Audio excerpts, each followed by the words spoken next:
اعوذ باللہ من الشیطان الرجیم بسم اللہ الرحمن الرحیم السلام علیکم ورحمۃ اللہ وبرکاتہ۔ آج ہم ایک ایسے روحانی اور علمی کتاب کا تعارف لے کر حاضر ہوئے کہ جس نے حدیث قصہ کی گہرائیوں کو اجاگر کیا۔ یہ ہے شرح حدیث قصہ، جس کے مؤلف ہیں سید علی افضل زیدی قمی۔ چلیے آغاز کرتے ہیں اس عظیم کتاب کے سفر کا۔ آج انشاءاللہ کہ اس کتاب کا حصہ نمبر 2 بیان کریں گے، اور پچھلے پہلے حصے کے لیے آپ پلے لسٹ بنامے حدیث قصہ میں جا کر ملاحظہ کر سکتے ہیں۔ کل ہم نے جہاں پر اختتام کیا تھا اس میں ہم سلام کی برکتیں بتا رہے تھے۔ یقیناً کہ جو طریقے قرآن اور اہل بیت نے بیان کیے ہیں اس میں برکت ہی برکت ہے۔ اب ہمیں کسی اور کے پاس جانے کی ضرورت ہی نہیں ہے۔ اس وظیفے پر عمل کریں، گھر میں داخل ہوتے ہی فوراً سے سلام کریں۔ بعض اوقات کچھ افراد علماء وغیرہ کے پاس آتے ہیں، شکایت کرتے ہیں کہ گھر میں برکت نہیں ہو رہی۔ ہمیں سوچنا چاہیے کہ کہیں ایسا تو نہیں کہ برکت کے اسباب ہم نے خود ہی ختم کر دیے ہوں۔ گھر میں داخل ہوتے ہی بجائے سلام کے کان پہ موبائل ہوتا ہے، میسج پڑھ رہے ہوتے ہیں۔ گھر سے نکلتے وقت سورہ الحمد پڑھ لیں، آیت الکرسی پڑھ لیں تاکہ ہمارے امور سارے آسانی سے حل ہوں۔ لیکن گھر سے نکلتے وقت بھی یا میسج یا موبائل کان پہ ہوتا ہے تو پھر برکت کہاں سے آئے گی؟ گھر سے نکلتے وقت موبائل، گھر میں داخل ہوتے وقت موبائل، اسباب برکت تو ہم نے خود ہی اٹھا لیے، پھر ہم شکایت کرتے ہیں کہ برکت نہیں ہو رہی۔ دیکھیے، ہمارے ہر کام میں برکت ہو سکتی ہے۔ ہمارا سونا بابرکت ہو سکتا ہے۔ آپ پوچھیں کیسے؟ وضو کر کے سو جائیں، ساری رات عبادت میں گزرے گی۔ نیند بابرکت ہوگی۔ کھانا بابرکت ہو سکتا ہے، کیسے کہ جب بھی نمک مرچ ڈالیں اس وقت نیت کریں کہ اس کا ثواب ہمارے مرحومین کو ملے۔ کھانا بابرکت، راستے سے جا رہے ہیں، مثلاً کیلے کا چھلکا پڑا ہے، اس نیت سے ہٹائیں کہ کہیں کوئی پھسل نہ جائے، یہ ہٹانا برکت ہو جائے گا۔ آج آپ کسی کے لیے نیک کام کریں گے تو اللہ آپ کے لیے رحمت کے دروازے کھول دے گا۔ آج سے ہی رات میں سونے سے پہلے وضو کر کے سو جائیں تاکہ ساری رات عبادت میں گزرے۔ لیکن افسوس، بعض افراد سونے سے پہلے میسج پڑھ کے سوتے ہیں یا میسج فارورڈ کر کے سوتے ہیں، لیکن جناب سیدہ سلام اللہ علیہا فرماتی ہیں، ایک روز سونے سے پہلے رسول اکرم صلی اللہ علیہ وآلہ وسلم میرے پاس آئے اور فرمایا، اے فاطمہ، تم 4 چیزوں کو انجام دیے بغیر ہرگز نہ سویا کرو۔ پہلا، پورا قرآن ختم کر کے سویا کرو۔ دوسرا، تمام پیغمبروں کو اپنے لیے شفیع بنا کر سویا کرو۔ تیسرا، تمام مومنین کو راضی کر کے سویا کرو۔ اور چوتھا، حج اور عمرہ بجا لا کر سویا کرو۔ جناب فاطمہ سلام اللہ علیہا نے عرض کی، بابا جان، یہ کیسے ہو سکتا ہے؟ اس مختصر سے وقت میں اتنے زیادہ امور کو انجام دوں؟ آپ نے کہا، اے بیٹی، 3 مرتبہ سورہ قل هو اللہ احد کی تلاوت کرو تو پورے قرآن کی تلاوت کا ثواب ہو جائے گا۔ یہ درود پڑھو گی، اللہم صلی علی محمد و آل محمد وصلی علی جمیع الانبیاء والمرسلین، تو اس کے ذریعے روز جزا تمام انبیاء تمہارے شفیع ہوں گے۔ اور مومنین و مومنات کے لیے یہ دعائے مغفرت کرو گی، اللہم اغفر للمؤمنین والمؤمنات، تو تمام مومنین و مومنات تم سے راضی ہوں گے۔ اور تسبیحات 4 کہ جو ہے سبحان اللہ والحمد للہ ولا الہ الا اللہ واللہ اکبر، اس کو ایک بار پڑھو گی تو تمہیں حج اور عمرے کا ثواب ملے گا۔ آئیے سونے سے پہلے یہ کام کر کے سوئیں تاکہ ہماری نیند بھی بابرکت ہو جائے۔ اس بابرکت نیند سے صبح سویرے اور خالق کی بارگاہ میں حاضری دیں، شکر بجا لائیں کہ خدایا تو نے صحت و سلامتی کے ساتھ ہمیں اٹھایا۔ اے اللہ، یہ گناہ گار بندہ تیری بارگاہ میں حاضر ہے، تو نے موقع فراہم کیا کہ تیری بارگاہ میں حاضر ہو سکوں۔ تیرا شکر ہے اے میرے مالک، جو میرے حق میں بہتر ہو۔ آج کے دن وہ نعمتیں، وہ برکتیں میرے شامل فرما، اور جو میرے حق میں بہتر نہیں ہیں ان کو مجھ سے دور فرما۔ حدیث قصہ سے ہم نے گھر میں داخل ہونے کا ادب سیکھا اور یہ درس حاصل کیا کہ ہم ایک دوسرے کو سلامتی کا پیغام دیں۔ گھر میں داخل ہوتے ہی چاہے بیٹی ہو یا بیوی یا کوئی اور اس کو سلام کرے تاکہ ہمارے گھروں میں برکت ہو۔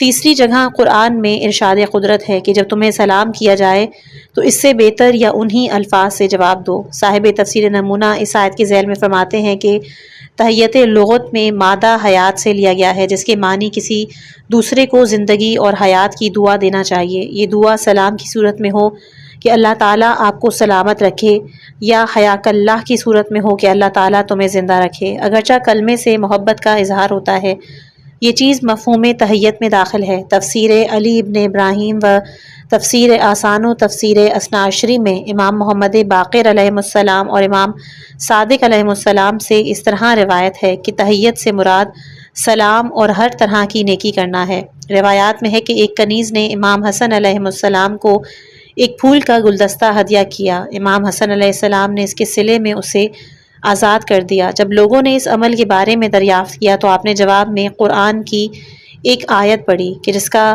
مفہوم ہے بہترین تہیت آزاد کرنا ہے۔ تفسیر در المنشور میں ہے کہ ایک شخص پیغمبر اکرم صلی اللہ علیہ وآلہ وسلم کی خدمت میں آیا اور آ کر عرض ادب میں کہا السلام علیک۔ پیغمبر نے جواب میں کہا السلام علیک ورحمۃ اللہ وبرکاتہ۔ دوسرا شخص آیا، اس نے کہا السلام علیکم ورحمۃ اللہ، تو آپ نے جواب میں کہا وعلیکم السلام ورحمۃ اللہ وبرکاتہ۔ تیسرا شخص آیا، اس نے کہا السلام علیکم ورحمۃ اللہ وبرکاتہ۔ پیغمبر نے جواب میں کہا علیک۔ اس شخص نے کہا اے اللہ کے نبی، میرے ماں باپ آپ پر قربان، مجھے مختصر جواب اور ان دونوں کو زیادہ جواب سلام۔ آپ نے فرمایا کہ قرآن کہتا ہے کہ جواب سلام کو اس سے بہتر دو، لیکن تم نے کوئی چیز باقی ہی نہیں چھوڑی۔ در حقیقت پیغمبر اکرم صلی اللہ علیہ وآلہ وسلم نے اول اور دوم کے جواب سلام میں احسن جواب سلام دیا اور ایک کلمہ بڑھا کر دیا۔ تیسرے نے سب کچھ بیان کر دیا تو آپ نے مساوی جواب سلام دیا۔ علیک کا مفہوم ہے کہ جو کچھ تم نے مجھے کہا تم پر بھی وہی سب کچھ ہو۔ تفسیر عتیب البیان میں سورہ نساء کی آیت نمبر 86 کے ذیل میں ہے کہ سلام کرنا مستحب موقت ہے۔ روایات میں ہے کہ امام صادق علیہ السلام نے فرمایا کہ اگر فقط کوئی سلام علیکم کہے تو اس کے نامہ اعمال میں 10 نیکیاں لکھی جاتی ہیں، اگر کوئی السلام علیکم ورحمہ کہے تو اس کے نامہ اعمال میں 20 نیکیاں، اور اگر السلام علیکم ورحمۃ اللہ وبرکاتہ کہے تو 30 نیکیاں اس کے نامہ اعمال میں لکھی جاتی ہیں۔ مستحب ہے کہ کسی جگہ بھی داخل ہونے والا شخص اندر موجود لوگوں پر سلام کرے۔ سوار پیدل پر، کھڑا بیٹھے پر، خچر پر سوار شخص گدھے پر سوار شخص پر سلام کرے، اور گھوڑے پر سلام شخص خچر پر سوار شخص پر سلام کرے۔ قارئین محترم، آپ نے دیکھا کہ بلند تر والا کم تر والے پر سلام کرے۔ ہمارے معاشرے کے بالکل برعکس، ہمارے ہاں بیچارہ سائیکل والا کار والے کو سلام کرتا ہے، جبکہ ایسا نہیں ہے، بلکہ کار والے کو بھی سائیکل والے کو سلام کرنا چاہیے۔ ہمارے ہاں غریب امیر کو سلام کرتا ہے، جبکہ امیر کو چاہیے کہ غریب کو سلام کرے۔ اس روایت پر توجہ کریں، امام رضا علیہ السلام فرماتے ہیں کہ جو شخص کسی غریب مسلمان کو ملے اور اس کو اس طرح سلام نہ کرے جیسے امیر کو کیا جاتا ہے، تو وہ قیامت کے دن خدا سے اس حال میں ملاقات کرے گا کہ خدا اس پہ غضبناک ہوگا۔ دیکھا اپنے سلام مختلف نہیں ہونا چاہیے، امیر اور غریب سب برابر ہیں۔ مرنے کے بعد سب کے لیے ایک ہی خطاب ہوتا ہے نماز جنازہ میں کہ خدایا یہ تیرا بندہ ہے، مالکیت حقیقی پروردگار عالم کی ہے۔ بس ہمیں یہ توفیق نہیں رکھنی چاہیے کہ کیونکہ ہم امیر ہیں، اچھی گاڑی میں بیٹھے ہیں، سائیکل والا یا رکشے والا ہمیں سلام کرے، نہیں، آپ بھی اس کو سلام کریں، کوشش کریں کہ سلام کرنے میں پہل، کیوں اس لیے کہ روایت میں ہے کہ رسول خدا صلی اللہ علیہ وآلہ وسلم نے فرمایا کہ سلام کرنے والے اور جواب دینے والے کے درمیان 100 نیکیاں ہیں، 99 نیکیاں سلام کرنے والے کے لیے اور 1 نیکی جواب دینے والے کے لیے ہے۔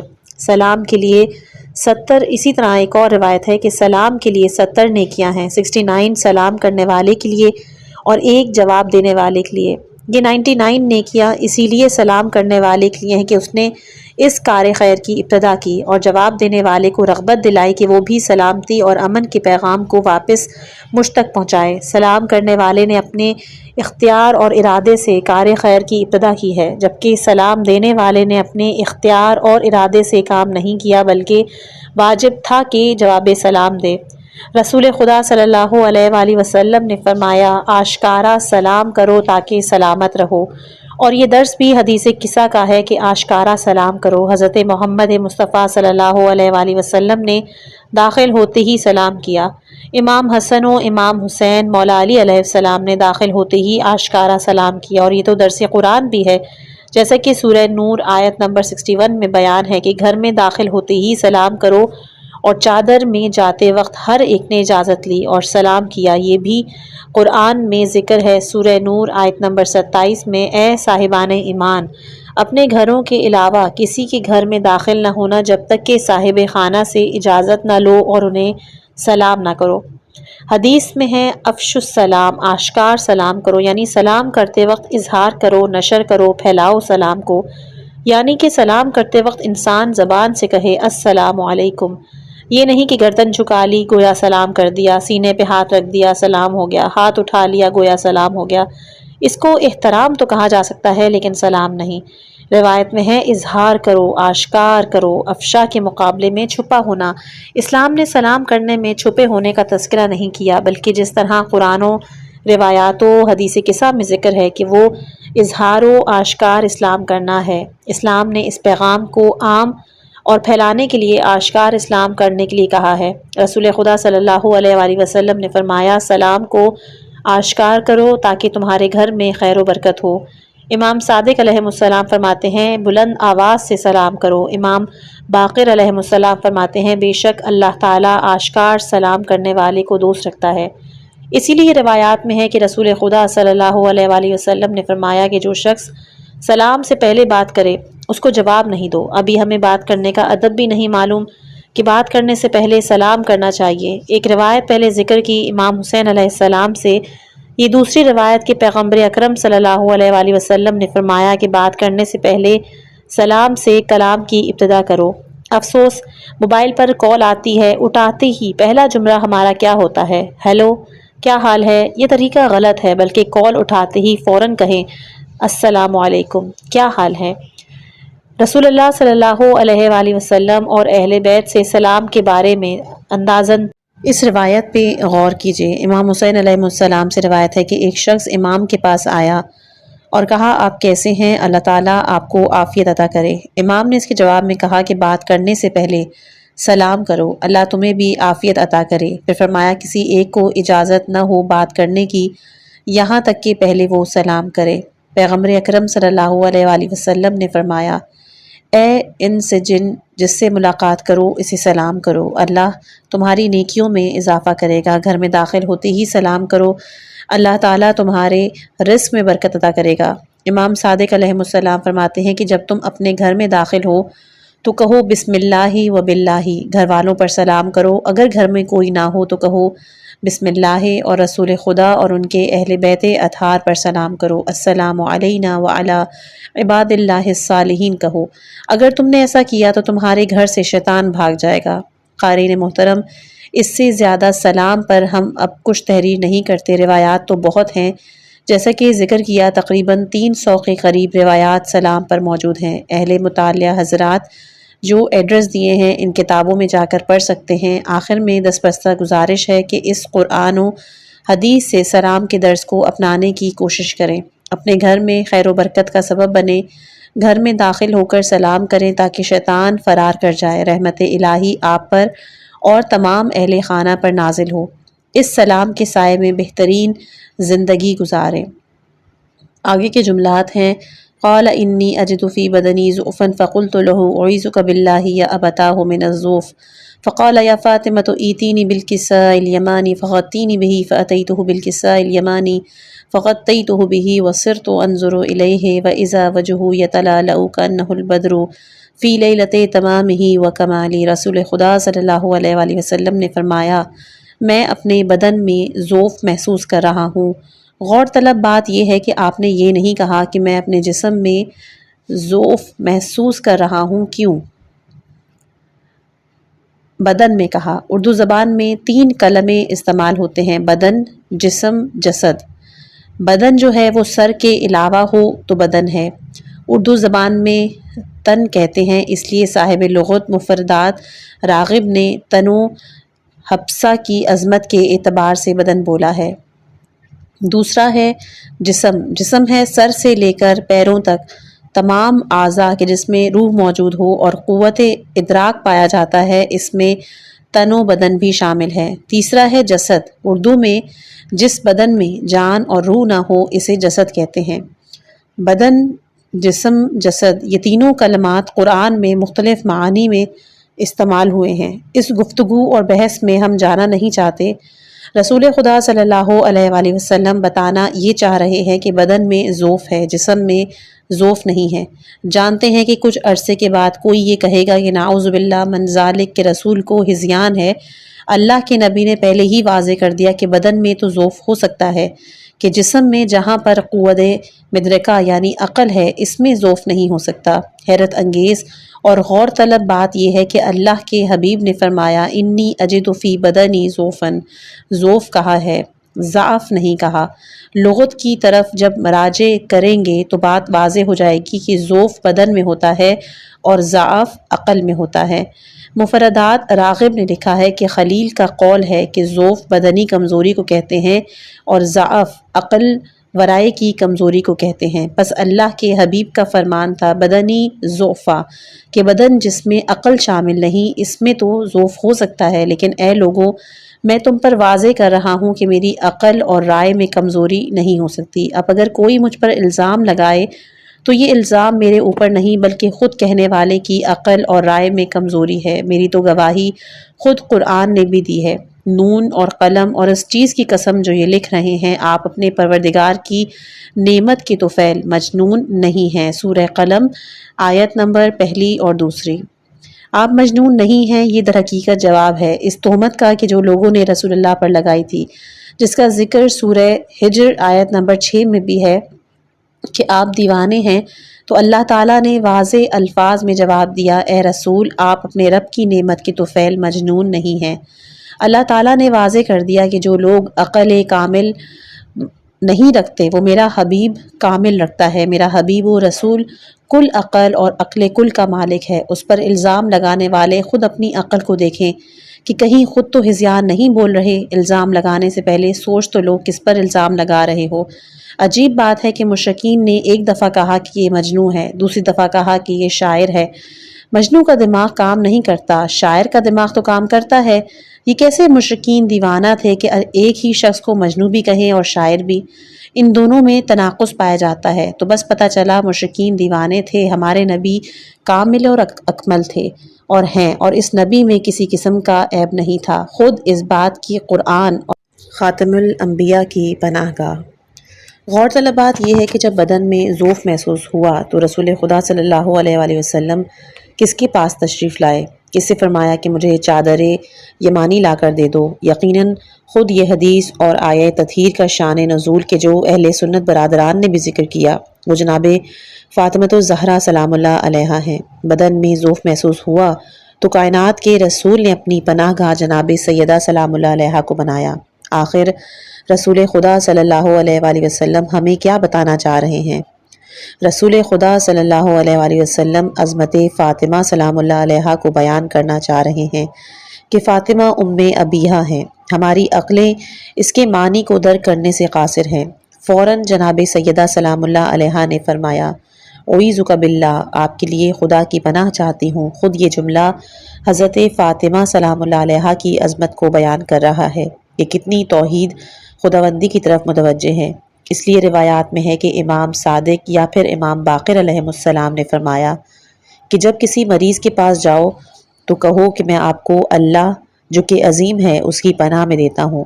عظمت سیدہ سلام اللہ علیہا کے لیے اتنا ہی کافی ہے کہ رسول صلی اللہ علیہ وآلہ وسلم نے ہمیں پناہ گاہ کے لیے در دے دیا کہ دیکھو جو مجھے ضعف محسوس ہوا تو میں کسی در پر نہیں گیا، در اہل بیت علیہم السلام اور در فاطمہ سلام اللہ علیہا پر آیا۔ میرے بعد تمہیں بھی جب کوئی ضرورت محسوس ہو تو کہیں جانے کی ضرورت نہیں، انہی کے در پہ آ جانا، سب کچھ مل جائے گا۔ غور طلب بات یہ ہے کہ رسول صلی اللہ علیہ وآلہ وسلم کی کم از کم مشہور 9 ازواج تھیں، لیکن جب شوہر مریض ہو تو کہاں جاتا ہے؟ بیوی کے پاس۔ ان کو ازواج کے پاس جانا چاہیے تھا، لیکن ان کو جب بدن میں ضعف محسوس ہوا تو کہاں تشریف لے گئے؟ در فاطمہ سلام اللہ علیہا پر۔ جب ہمیں در رسول دے کر گئے ہیں تو ہمیں دربدر ہونے کی کیا ضرورت ہے؟ رسول خدا صلی اللہ علیہ وآلہ وسلم کے بعد نہ ہم نے گھر بدلا نہ در بدلا، اس لیے دربدر نہیں ہو رہے ہیں۔ جنہوں نے رسول اللہ صلی اللہ علیہ وآلہ وسلم کے بعد در بدل لیا وہ آج بھی دربدر ہیں۔ زمین والوں کو کوئی حاجت درپیش ہوئی رسول نے در فاطمہ پہ بھیجا، آسمان والوں کو ضرورت محسوس ہوئی تو اہل بیت علیہم السلام پہ آ گئے۔ فطرس اور دیگر فرشتوں کے واقعات یہ سب آپ کے سامنے ہیں۔ ایتینی بالکساء الیمانی فغطینی بہ فاتیتہ بالکساء الیمانی فغطیتہ بہ۔ چادر یمانی لا کر سیدہ سلام اللہ علیہا نے رسول خدا صلی اللہ علیہ وآلہ وسلم کو اڑا دی۔ چادر فاطمہ کا اندازہ لگائے کہ کتنی بابرکت چادر تھی۔ حضرت علی علیہ السلام نے ایک مرد یہودی سے کچھ قرض لیا۔ یہودی نے کہا کہ کوئی چیز گروی رکھوائیں۔ آن حضرت صلی اللہ علیہ وآلہ وسلم نے حضرت آن جناب نے حضرت زہرا سلام اللہ علیہ کی چادر گروی رکھوائی اور جو لے کر گھر چلے گئے۔ وہ یہودی چادر زہرا لے کر اپنے گھر گیا، گھر کے ایک طاق میں اس چادر کو رکھ دی۔ آدھی رات کو اس کی بیوی کسی حاجت کے لیے کمرے سے باہر آئی اور ایک نور کو طاق سے ساتے دیکھا جس سے اس کی آنکھیں خیرہ ہو گئیں۔ دوڑتی ہوئی شوہر کے پاس آئی، اسے نیند سے بیدار کیا، اس نور کا ماجرا بیان کیا۔ وہ یہودی شخص آیا، اس نے دیکھا واقعاً طاق میں سے تو نور ساتے ہے۔ اپنے عزیز و اقارب کو انہوں نے دعوت دی۔ 80 افراد یہودی کے ارد گرد جمع ہو گئے۔ جب انہوں نے اس نور کا نظارہ کیا اور یہ جانا کہ یہ حضرت زہرا سلام اللہ علیہ کی چادر سے نور نکل رہا ہے تو تمام کے تمام افراد اسلام لے آئے۔ بعض روایات میں ہے اس یہودی کا نام زید تھا۔ اب آپ خود اندازہ لگائیں کہ جس کی چادر کی اتنی عظمت ہو، جس کی چادر میں اتنی کرامت ہو، تو خود اس وجود میں کتنی کرامت ہوگی۔ وَسِرْتُ أَنْظُرُ إِلَيْهِ وَإِذَا وَجْهُهُ يَتَلَأْلَأُ كَأَنَّهُ الْبَدْرُ فِي لَيْلَةِ تَمَامِهِ وَكَمَالِهِ۔ انوار خمسہ طیبہ۔ چادر اڑھانے کے بعد میں نے بابا کو دیکھا تو ان کا چہرہ 14ویں کے چاند کی طرح چمک رہا تھا۔ اس جملے سے پتہ چلتا ہے کہ رسول صلی اللہ علیہ وآلہ وسلم کے چہرے سے نور نکلتا ہے۔ روایت میں ہے کہ رسول خدا صلی اللہ علیہ وآلہ وسلم نے فرمایا، اول ما خلقت نوری، سب سے پہلے اللہ نے میرا نور خلق کیا۔ قرآن میں بھی ارشاد ہے، قد جاءکم من اللہ نور و کتاب مبین۔ نور سے مراد نور پیغمبر اکرم صلی اللہ علیہ وآلہ وسلم ہے۔ نور کا اطلاق حضرت محمد اور ان کے اوصیاء علیہ السلام پر ہوتا ہے، جیسے کہ زیارت جامعہ میں ہے خلقکم اللہ انوار۔ دوسری جگہ قرآن میں ارشاد قدرت ہے، اللہ اور اس کے رسول پر اور اس نور پر ایمان لاؤ کہ جس کو ہم نے نازل کیا ہے۔ سورہ تغابن آیت نمبر 8۔ اس نور سے مراد امیر المومنین علیہ السلام ہیں۔ امام محمد باقر علیہ السلام فرماتے ہیں کہ پس اللہ بھی نور ہے، اس کا رسول بھی نور ہے اور ائمہ طاہرین بھی نور ہیں۔ دوسری جگہ ارشاد قدرت ہے، نور علی نور، ایک نور پر دوسرا نور۔ امام صادق علیہ السلام نے فرمایا، ایک امام کے بعد دوسرے امام مراد ہیں۔ نور پر نور کہیں دیکھا ہے؟ آئیے آپ کو نور کے اوپر دوسرے نور کے لیے بتاتے ہیں۔ اگر کسی کو یقین نہ آئے اس آیت کی تفسیر تو جب مصطفیٰ سلام اللہ علیہ کے ہاتھوں پر مرتضیٰ علیہ السلام آ جائیں تو نور علی نور کی تفسیر ہے۔ اگر پھر بھی یقین نہ آئے تو خانہ کعبہ کے اندر جب بتوں کو توڑنے کے لیے مصطفیٰ کے شانوں پر علی بلند ہیں تو نور علی نور کی تفسیر ہے۔ اگر پھر بھی یقین نہ آئے تو شب ہجرت رسول کے بستر میں دیکھ لینا، نور علی نور کی تفسیر ہے۔ شب ہجرت ساری رات کفار مکہ یہی سمجھتے رہے کہ محمد سو رہے ہیں، لیکن صبح کی چادر کے نیچے دیکھا تو یہ تو محمد نہیں علی ہیں۔ پتہ چلا جتنا نور رسول کے چہرے سے نکلتا تھا اتنا ہی نور علی کے چہرے سے نکلتا تھا۔ 19-20 کا بھی فرق نہیں تھا۔ اگر دونوں کے نور میں فرق ہوتا تو کفار کو پتہ چل جاتا۔ ساری رات علی علیہ السلام کو محمد سمجھتے رہے، کیوں نہ سمجھتے؟ رسول خدا صلی اللہ علیہ وآلہ وسلم نے فرمایا ہے کہ میں اور علی ایک ہی نور کے دو حصے ہیں، اور کہیں پر یہ بھی فرمایا کہ میں اور علی ایک نور سے خلق ہوئے۔ امام صادق علیہ السلام فرماتے ہیں، بے شک اللہ نے ہمیں اپنے نور عظمت سے خلق کیا ہے۔ انس بن مالک سے روایت ہے کہ نبی صلی اللہ علیہ وآلہ وسلم نے فرمایا کہ جس وقت اللہ نے ارادہ کیا کہ کائنات کو خلق کرے تو میرے نور کو شک کیا اور میرے نور سے عرش کو خلق کیا، پس عرش کا نور میرے نور سے ہے اور میرا نور خدا کے نور سے ہے اور میں عرش سے افضل ہوں۔ پھر علی ابن ابی طالب علیہ السلام کے نور کو شک کیا، اس سے ملائکہ کو خلق کیا، پس ملائکہ کا نور علی کے نور سے ہے اور علی کا نور خدا کے نور سے ہے، پس علی کا نور فرشتوں کے نور سے افضل ہے۔ پھر میری بیٹی فاطمہ سلام اللہ علیہ کے نور کا حصہ اور ٹکڑا لیا اور اس میں زمین و آسمان کو خلق کیا، پس زمین و آسمان کا نور میری بیٹی فاطمہ کے نور سے ہے اور میری بیٹی فاطمہ کا نور خدا کے نور سے ہے اور فاطمہ زمین و آسمان سے برتر و بالا ہے۔ اس کے بعد امام حسن علیہ السلام کے نور کو شک کیا، اس سے چاند اور سورج کو خلق کیا، پس چاند سورج کا نور حسن کے نور سے ہے، حسن کا نور خدا کے نور سے ہے اور حسن شمس و قمر سے افضل ہیں۔ پھر حسین کے نور کو شک کیا اور اس سے جنت و حور العین کو خلق کیا، پس جنت و حور العین کا نور حسین کے نور سے ہے، حسین کا نور خدا کے نور سے ہے اور حسین جنت حور العین سے افضل ہیں۔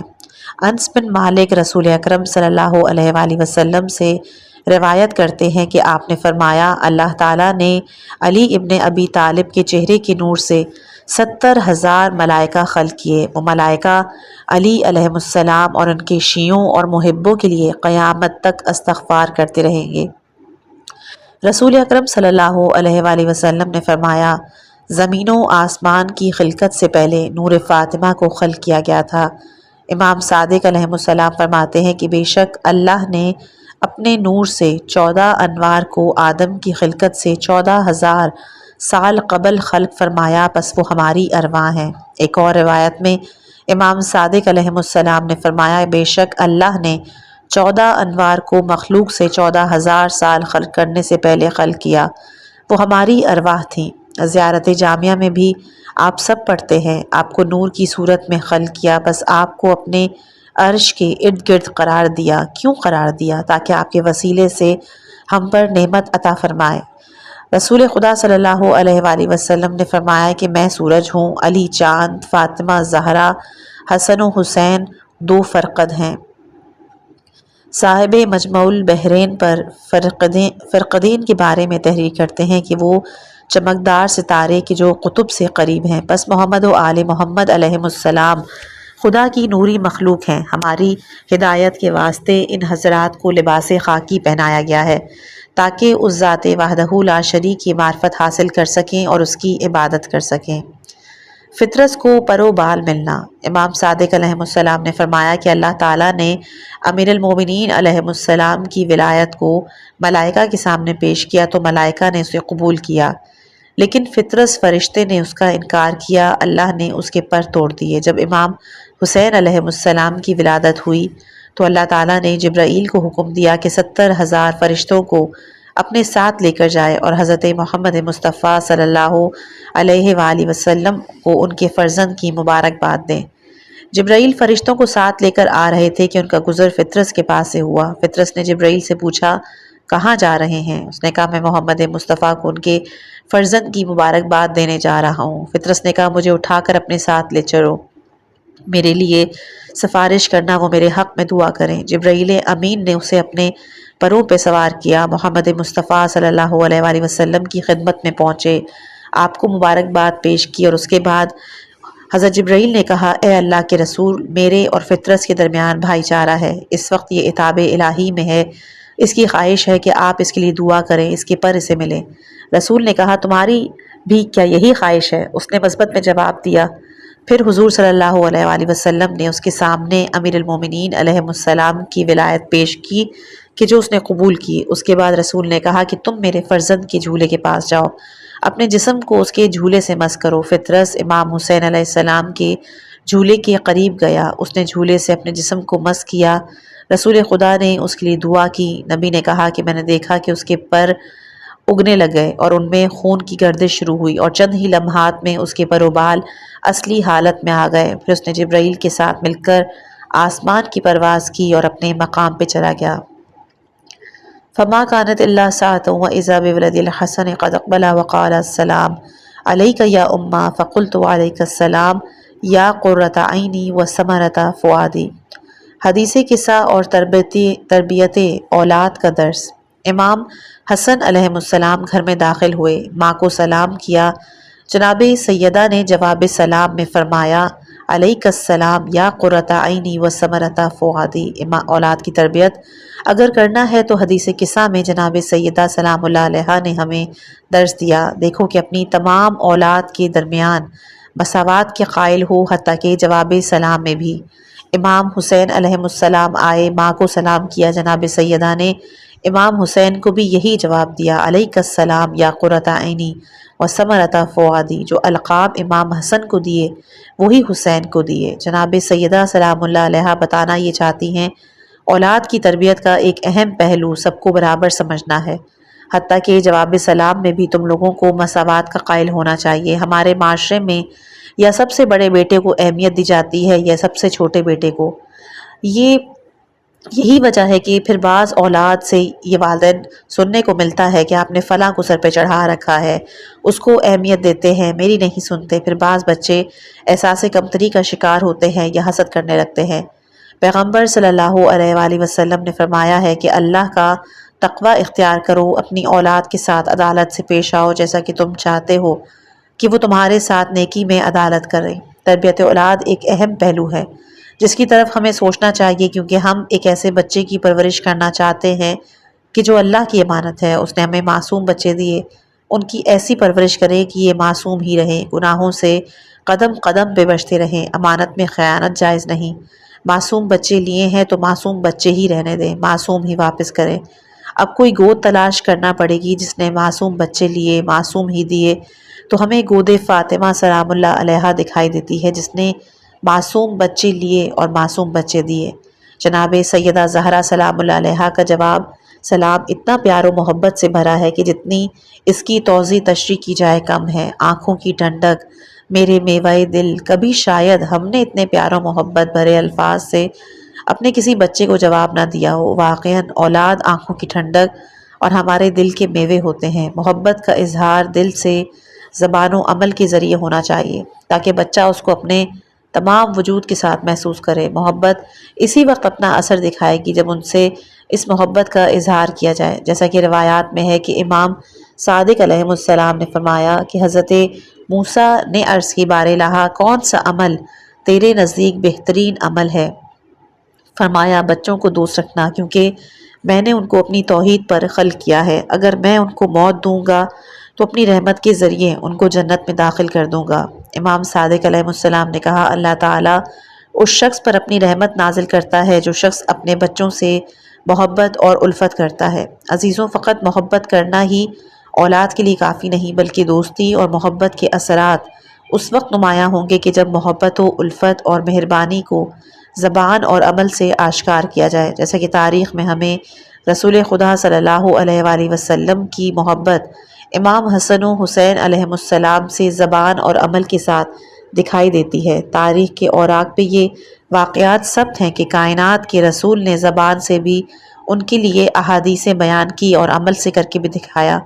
حتیٰ کہ مشہور واقعہ ہے کہ رسول خطبہ دے رہے تھے، امام حسین علیہ السلام داخل ہوئے، ابا میں پیر الجھا، گرنے والے تھے کہ رسول نے ممبر چھوڑا اور جا کر گود میں اٹھا لیا اور ممبر پر لا کر کہا یہ حسین ہے، اسے پہچانو۔ حالت سجدہ میں حسین علیہ السلام کا رسول صلی اللہ علیہ وآلہ وسلم کی پشت پہ سوار ہونا، مدینے کی گلیوں میں دونوں نواسوں کے شانوں پر اپنے شانوں پہ سوار کرنا، یہ سب واقعات بتاتے ہیں کہ اللہ کے حبیب اپنے نواسوں سے کتنی محبت کرتے تھے۔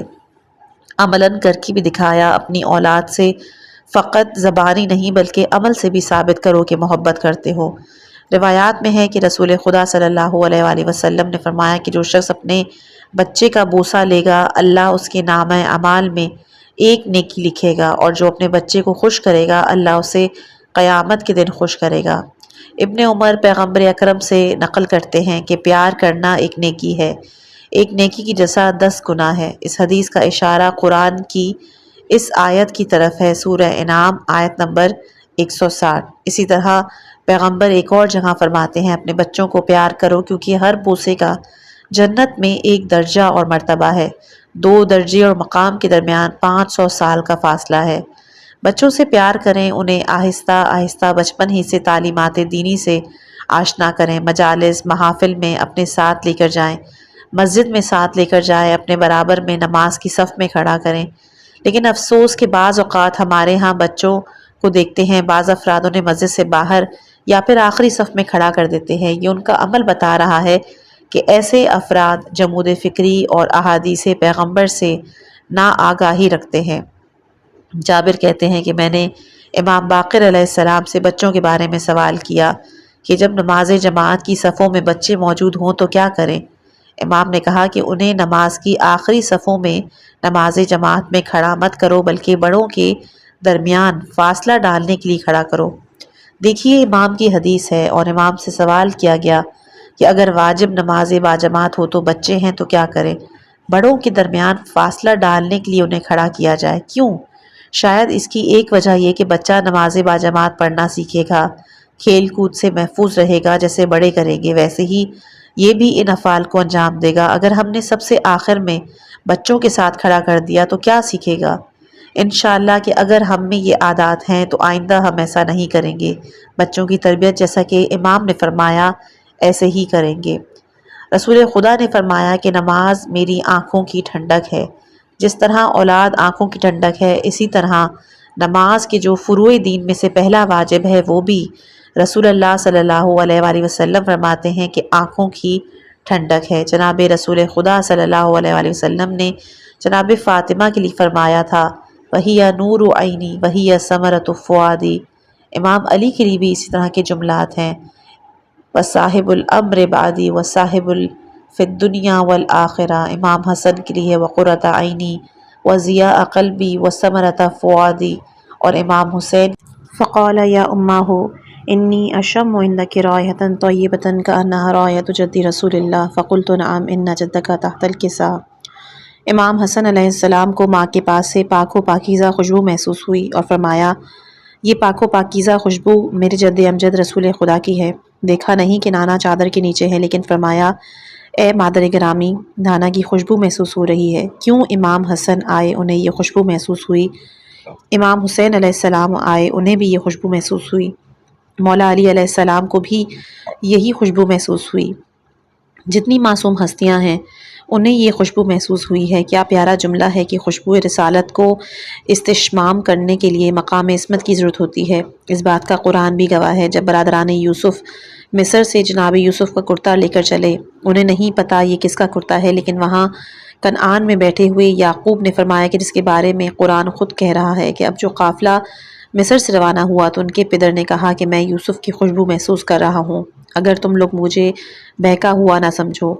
امام صادق علیہ السلام فرماتے ہیں کہ جناب یعقوب نے فلسطین میں 10 شب کے فاصلے سے جناب یوسف کی خوشبو کو استشمام کیا۔ ابن عباس کہتے ہیں 8 شب کا فاصلہ تھا، اور بعض نے کہا کہ 80 فرسخ کا فاصلہ، بعض نے کہا کہ 1 ماہ کا فاصلہ تھا۔ جناب یعقوب نے جناب یوسف کی خوشبو کو استشمام کیا۔ بس معلوم ہوا کہ خوشبو رسالت کو استشمام کرنے کے لیے مشام عصمت کی ضرورت ہوتی ہے۔ جو مشام عصمت امام حسن علیہ السلام اور امام حسین علیہ السلام اور امام علی علیہ السلام کے پاس تھا وہ دوسروں کے پاس نہ تھا۔ اسی طرح جو مشام عصمت جناب یعقوب علیہ السلام کے پاس تھا وہ ان لوگوں کے پاس نہیں تھا کہ جو جناب یوسف کا کرتا مصر سے لے کر آ رہے تھے۔ بس امام حسن وغیرہ نے دیکھا نہیں، جناب فاطمہ کے جواب سلام کے بعد فوراً فرمایا نانا کی خوشبو آ رہی ہے۔ عیسیٰ بن موسیٰ عمالی کہتے ہیں حضرت امام رضا علیہ السلام مامون کے پاس آئے اور اسے غمگین پایا۔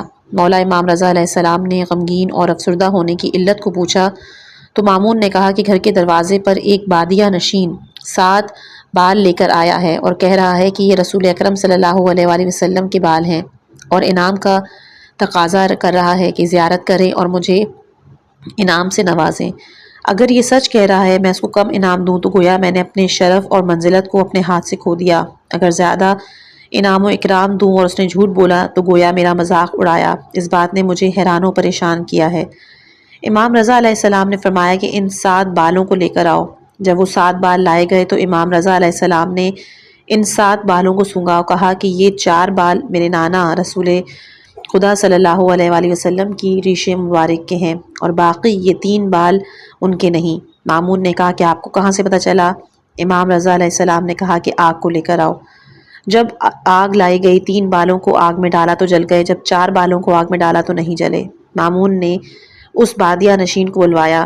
جیسے ہی وہ دربار میں آیا مامون نے کہا کہ اس کی گردن اڑا دو۔ اس مرد نے کہا میرا گناہ کیا ہے؟ مامون نے کہا سچ سچ بتا یہ کس کے بال ہیں؟ اس نے کہا کہ 4 رسول خدا صلی اللہ علیہ وآلہ وسلم کے بال ہیں اور 3 بال میری داڑھی کے ہیں۔ بس امام رضا علیہ السلام کو رسول کے بالوں کی خوشبو محسوس ہوئی، لیکن مامون کو وہ خوشبو محسوس نہیں ہوئی۔ جناب عائشہ فرماتی ہیں جب بھی رسول اللہ صلی اللہ علیہ وآلہ وسلم سفر سے واپس پلٹتے تو حضرت فاطمہ سلام اللہ علیہا کی گلوئے مبارک کا بوسہ لیتے اور فرماتے تھے کہ فاطمہ سے جنت کی خوشبو کو استشمام کر رہا ہوں۔ امام حسن و امام حسین علیہ السلام کے جد امجد رسول خدا صلی اللہ علیہ وآلہ وسلم نے فرمایا حسن و حسین جوانان جنت کے سردار ہیں اور ان کے والد ان سے بہتر ہیں۔ راوی کہتا ہے کہ میں نے ایک دن دیکھا کہ امام حسن علیہ السلام جلدی جلدی آئے اور رسول خدا صلی اللہ علیہ وآلہ وسلم کے دامن میں آ کر بیٹھ گئے۔ پیغمبر اکرم صلی اللہ علیہ وآلہ وسلم نے امام حسن علیہ السلام کا منہ کھولا، اپنی زبان مبارک ان کے منہ میں ڈالی اور پھر فرمایا، میں حسن کو دوست رکھتا ہوں اور اس سے جو محبت رکھے اسے بھی دوست رکھتا ہوں، اور یہ جملہ 3 بار تکرار فرمایا گیا ہے۔ اسی طرح ایک دن رسول اللہ صلی اللہ علیہ وآلہ وسلم نماز کے لیے مسجد میں آئے، ان کے ساتھ امام حسن بھی تھے۔ رسول خدا نے امام حسن کو اپنے سامنے بٹھایا، نماز شروع کی۔ جس وقت سجدے میں گئے تو رسول خدا صلی اللہ علیہ وآلہ وسلم نے سجدے کو طویل نہیں کیا۔ نمازیوں میں سے ایک کہتا ہے کہ میں نے اپنا سر سجدے سے اٹھایا تو میں نے دیکھا کہ حسن دوش نبی پر بیٹھے ہوئے ہیں۔ نماز کے بعد لوگوں نے پوچھا، یا رسول اللہ، اتنا طولانی سجدہ اس سے پہلے کبھی نہیں دیکھا۔ ہم نے سوچا کہ آپ پر وحی نازل ہوئی۔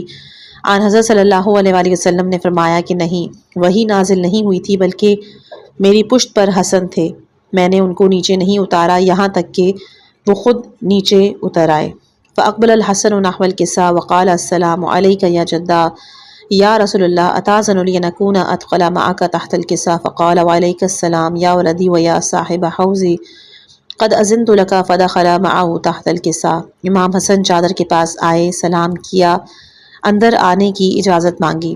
سوال یہ ہے کہ گھر میں داخل ہونے کے بعد مادر گرامی کو سلام کیا، اب گھر میں داخل ہو چکے ہیں تو چادر کے قریب آ کر سلام کرنا، اجازت مانگنے کا پھر کیا سوال؟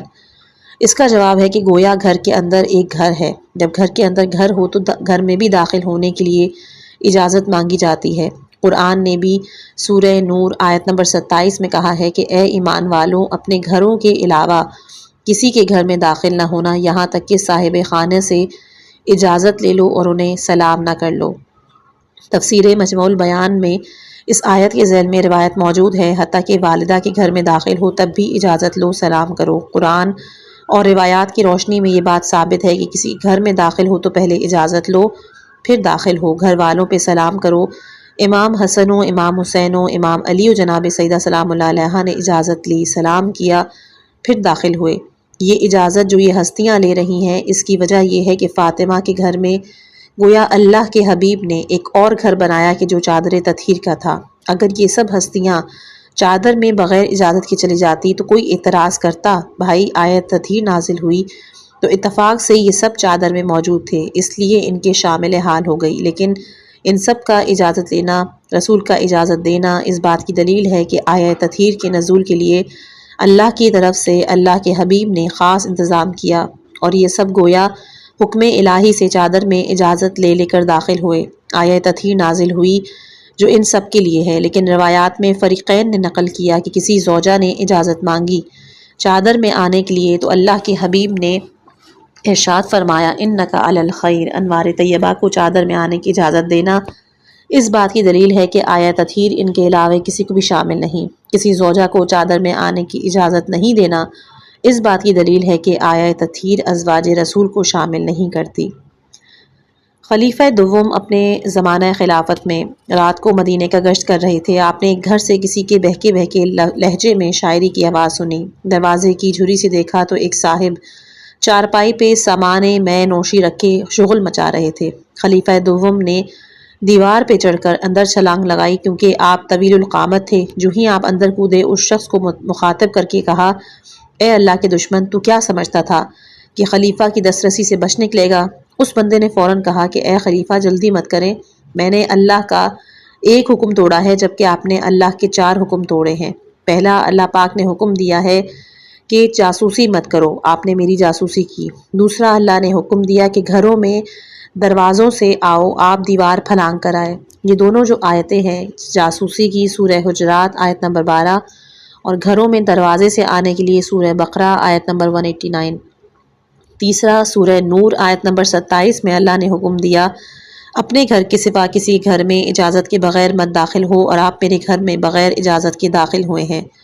اور چوتھا، اللہ نے سورہ نور آیت نمبر 27 میں ہی حکم دیا کہ کسی کے گھر میں داخل ہو تو اس کے اہل کو سلام کرو، جبکہ آپ نے مجھے سلام تک نہیں کیا۔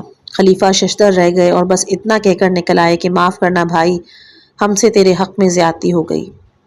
جناب سیدہ سلام اللہ علیہ نے بچوں کو آنکھوں کی ٹھنڈک، دل کا میوہ کہا۔ اب رسول خدا صلی اللہ علیہ وآلہ وسلم جواب سلام میں ان کے مقام و منزلت کو بیان فرما رہے ہیں کہ گویا کہ اے لوگوں، اس چادر میں جو بھی داخل ہوگا وہ کوئی عام شخص نہیں ہوگا بلکہ ہر ایک مقام و منزلت رکھتا ہے۔ اب جو داخل ہو رہا ہے اسے پہچانو۔ اے میرے حوض کوثر کے مالک، تمہیں اندر آنے کی اجازت ہے۔ جس طرح حدیث قصہ میں امام حسن علیہ السلام کو یا صاحبہ حوضی فرمایا، دوسری جگہ روایت میں ہے کہ رسول خدا صلی اللہ علیہ وآلہ وسلم نے فرمایا، اے علی، تم میرے بھائی ہو، میرے وزیر ہو، دنیا اور آخرت میں میرے پرچم اٹھانے والے ہو، میرے حوض کوثر کے مالک ہو۔ جس نے تجھ کو دوست رکھا اس نے گویا مجھے دوست رکھا، جس نے تم کو دشمن رکھا اس نے مجھے دشمن رکھا۔ روایات میں اور دشمنوں کو دور کریں گے۔ اور جس نے حوض کوثر لیا کبھی بھی اس پیاس نہیں لگے گی، جس نے اس میں سے نہ پیا تو وہ ہمیشہ پیاسا ہی رہے گا۔ حوض کوثر کی صفات۔ بعض مفسرین نے حوض کوثر کی صفات کو پیغمبر اکرم صلی اللہ علیہ وآلہ وسلم سے نقل کیا ہے، جو کہ مندرجہ ذیل ہیں۔ پہلا، اس کا منبع سدرۃ المنتہا ہے۔ دوسرا، اس کا پایا عرش کے نیچے ہے۔ تیسرا، یاقوت و مرجان کے پتھر سے بنی ہوئی ہے۔ چوتھا، اس کا عرش مشرق سے مغرب تک ہے۔ پانچواں، یہ کہ وہ شہد سے زیادہ شیرین۔ چھٹا، دودھ سے زیادہ سفید۔ ساتواں، اس کے پلانے والے علی علیہ السلام ہیں۔ آٹھواں، کہ جو اس میں داخل ہوگا وہ غرق نہیں ہوگا۔ نواں، کہ جس نے اس کو پی لیا کبھی اسے پیاس نہیں لگے گی۔ اور دسواں، کہ جس نے اس سے وضو کر لیا وہ کبھی بھی گرد آلود نہیں ہوگا۔ اس کے بعد انشاءاللہ کہ جو آگے کے جملات ہیں وہ اگلی آڈیو میں پیش کیے جائیں گے۔ اس ویڈیو کا اختتام دعا سے کرتے ہیں۔ اللہ تعالی ہمیں اہل بیت کی سچی معرفت نصیب فرما۔ اس کتاب کا مطالعہ ہمارے دلوں کو نور ایمان سے بھر دے۔ اگر ویڈیو پسند آئے تو چینل کو ضرور سبسکرائب کیجیے گا۔ اپنی خاص دعاؤں میں مجھ حقیر کو یاد رکھیے گا۔ والسلام علیکم ورحمۃ اللہ وبرکاتہ۔